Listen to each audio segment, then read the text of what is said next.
Hi, my name is Barbara, and I have indolent systemic mastocytosis. My journey with this disease started in 2004 when I started having spots that I noticed on my chest.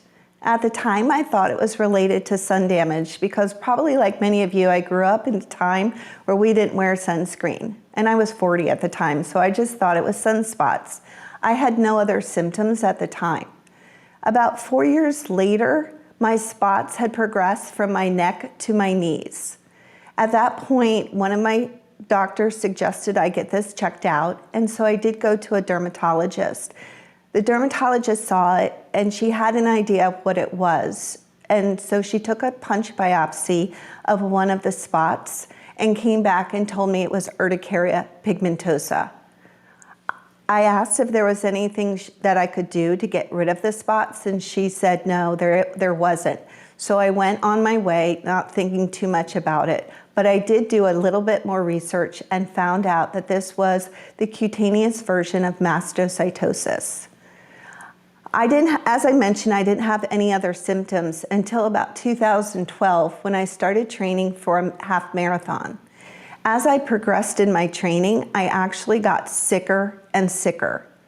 I would come home from my long runs and I would actually feel the most extreme fatigue that I've ever felt in my life, and I had to lay down on a couch for about 2 hours or so. And then later on, I felt like there were bruises on my body, and I kept looking for these bruises, but there were no bruises there. I also started having some severe gastrointestinal issues. I couldn't eat very much without having extreme stomach pain and nausea. So I knew something had changed in my body. And I had done a lot of reading, and I found a physician who actually knew about mastocytosis. So I went and scheduled an appointment with this allergist immunologist. When he saw the spots, he immediately knew what it was, which was grateful for me.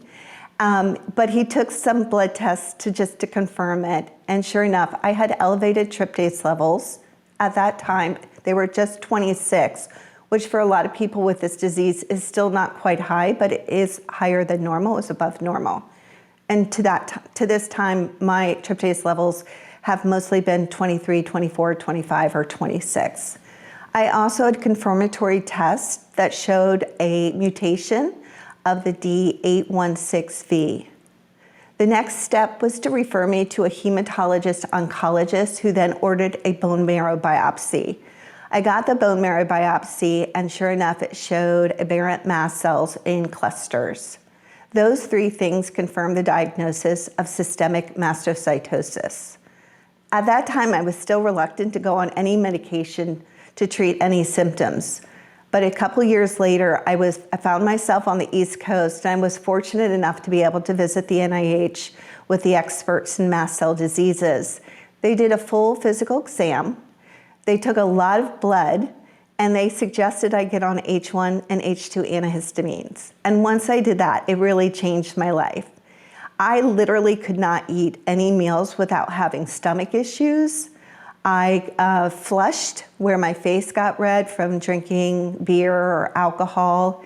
I couldn't exercise. I literally didn't exercise after 2012 because my own body heat would cause a reaction. I'm fortunate that I've never had a severe anaphylactic reaction, although I do carry an EpiPen. And I've been able to manage my triggers. I work from home, so I'm able to manage the temperature, to control the foods that I eat, and my overall stress level. And that has really made a huge difference in my life. I continually keep in touch with my doctor. I get tryptase levels drawn every 6 months, and my doctor knows that they can call the group at the NIH if there are any questions. So I'm one of the lucky ones. I was diagnosed and I've been treated. But when I got diagnosed, I definitely was looking for more information. So I stumbled across tms4acure.org, which is a great resource about mast cell diseases in general. And I learned a lot by looking at the infographics and the emergency protocols and listening to a lot of the doctors. I've even been to a support group with other people with mast cell diseases.